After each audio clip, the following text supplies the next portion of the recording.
What you've just heard is the Mountain View High School Band under the direction of Peter Taves in Loveland, Colorado. Taves has taught there for over 16 years and has impacted many students' lives along the way, and they seem to have taken notice as well. Taves is horrible. I'm kidding.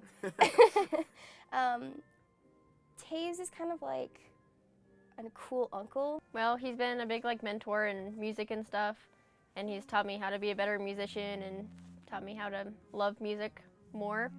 But also he's encouraged me in other parts of school, because he definitely encourages people to do their best in school and try their best at everything and strive for excellence. He just knows what he's talking about most of the time, and most of us don't.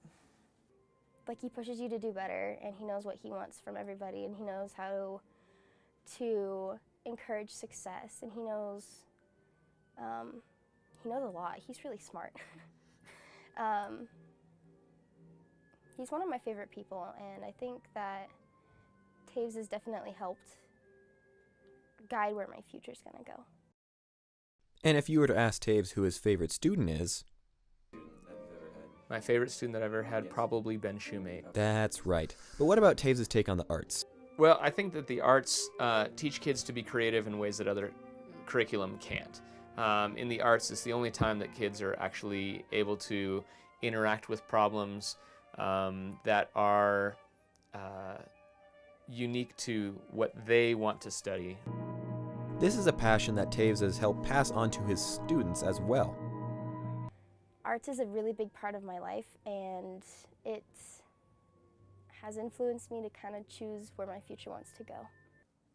Well, it is really good to come into band every day in the morning and be able to play music and, I don't know, express myself and have fun playing music before you start the school day, and it kind of wakes you up and gets you excited for the day.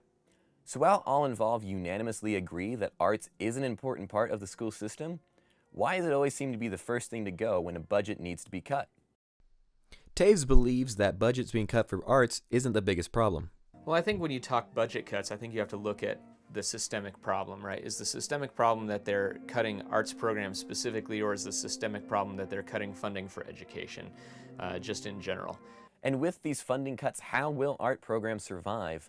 Money is an important part of it to make anything work, and how will it last for future generations? I want them to continue on. I don't know if they will. I want them to, really badly.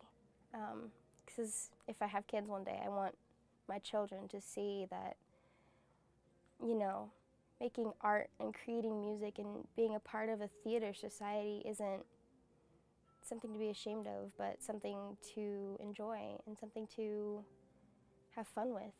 But arts, I think, do survive those cuts when, number one, you can show that the arts programs are valuable for kids. And is the art system as worse off as people make it seem? Or will this survive and thrive and become what it has always been, which is a magnificent program? I think so many times it gets seen as the arts are in trouble, and that we have to change something or else the arts are going to disappear. I think the reality is that, yes, that component is there, but more than that, it's that we just have to take a step back and look at the fact that our arts are actually really thriving right now.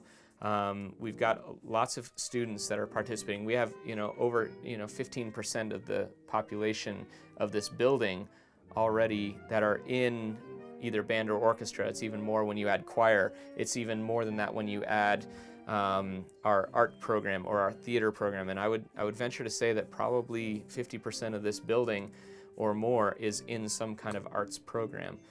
So the arts are really thriving, and I think that one of the things that we need to keep in mind is that this is really to the core of who we are as human beings and who we are as a nation and as a world, that we need to be exploring more art in terms of challenging conventional thoughts or previous ways of thinking, and try and expose people to what the possibilities are. This is Ben Shoemate for JMS 212, signing off.